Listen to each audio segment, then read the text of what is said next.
So yun, hello guys, pasilip na punta sa atong ginabuhat guys sa Cerealia Woodcraft. So kanina guys, yung nakita natin is itong shell ang pinadikit natin. So 3 step na siya guys.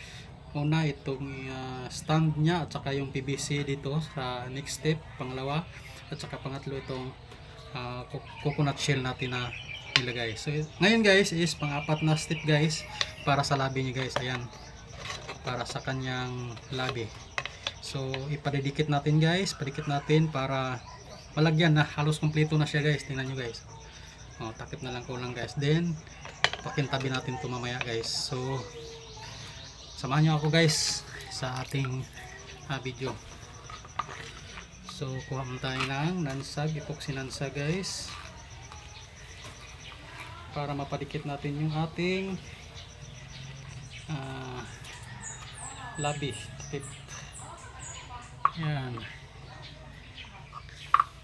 So basahin natin guys kasi madikit to guys. Yan, tingnan mo, dumidikit masyado to sa may.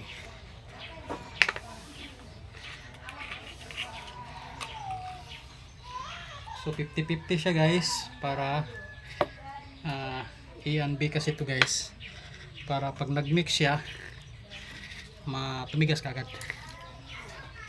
So pag hindi nyo pinaghati guys, minsan hindi tumitigas. So kailangan talagang i-mikos natin guys. Ayan. So mix lang natin guys yung epoxy natin. So shout out sa tananaw, sa tanang nagtanaw o sa magtanaw. Shout out, pasilip ta guys sa atong Cerealia Woodcraft coconut shell container. So ito muna yung latest na ginagawa natin guys. So abangan yung update natin ng mga product guys. Tuloy-tuloy na yung natin paggawa ng ating content, para malaman nyo naman yung mga product ng Davao de Oro. So ito yun guys, lalagay lang natin dito.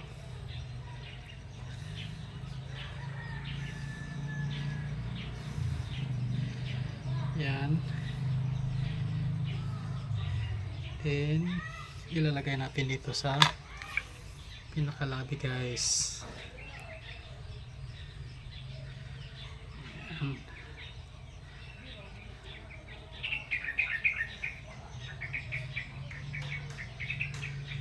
Yan guys.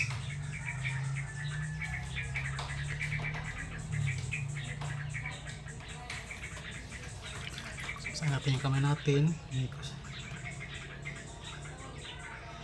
So kung nakita nyo guys, ginagano natin para shielded talaga siya guys.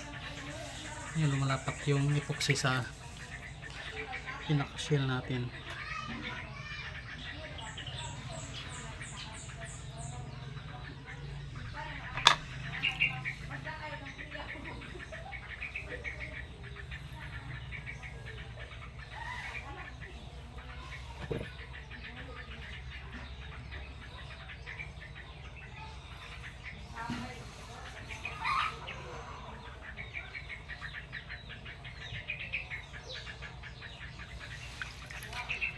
So shoutout sa inyo tanan, sirap ta guys sa atong Cerealia Woodcraft.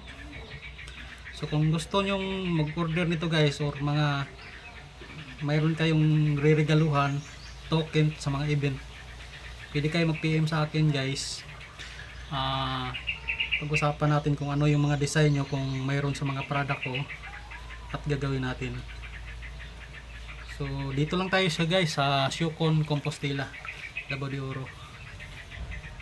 Kung may nanood man sa ibang lugar, sa ibang town, pwede rin kayo mag-order guys, mag-request via shipping natin.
So yun guys, medyo malapit na matapos to guys. Abangan nyo sa next video natin guys is paano maglagay ng pinakatakip nya.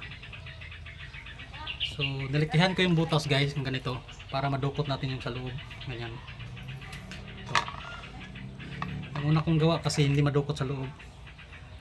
So kung gusto natin linisan, hindi natin gaano malinisan gawa nung hindi malinis, hindi madukot sa loob.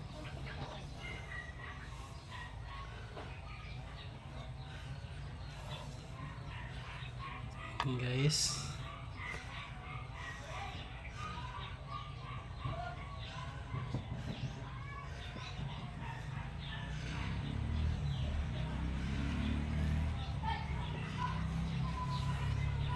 so meron na tayong natapos guys, patuyuin lang natin guys, then ulitin natin to mamaya para i-grind natin, pakikinisin natin ulit tsaka bago natin lagyan ng takip. So yun guys, may isa na tayo. Next, ito na namang isa. So ganun lang guys, paulit-ulit lang. Hindi tayo makabuo ng isang product guys, gawa nung marami tayong ginagawa guys. So kailangan nya abangan yung mga video ko guys para updated kayo kung paano gagawin yung coconut shell container natin.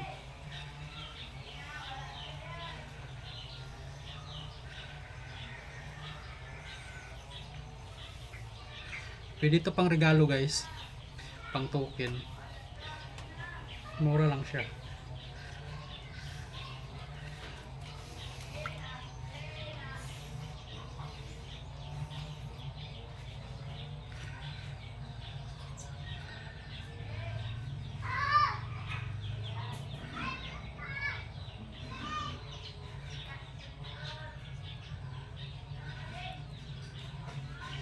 Yan guys, ilalagay na natin.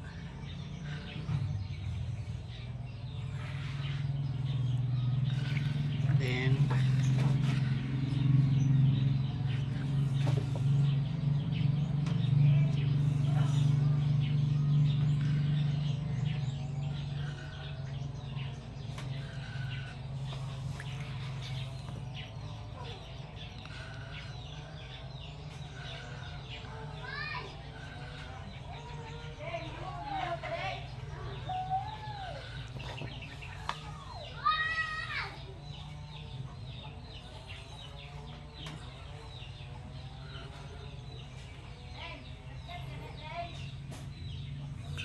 paikutan lang natin ng sealant ng epoxy para maglapat doon sa pinaka shell ng nyug.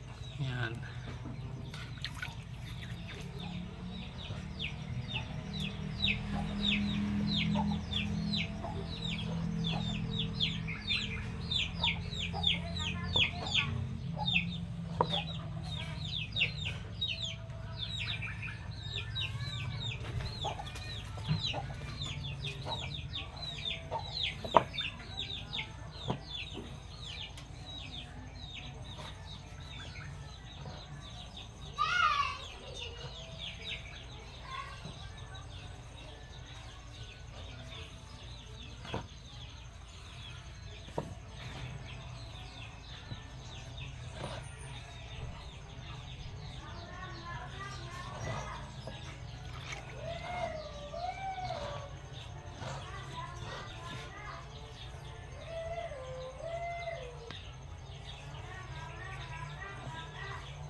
So yun guys, nakadalawa na tayo guys na patayuin muna natin, then in-next naman natin to.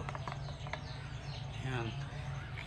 So yan lang muna guys, abangan nyo ang next video natin sa paglagay natin ng takip. So abangan nyo guys. So maraming salamat sa inyo lahat.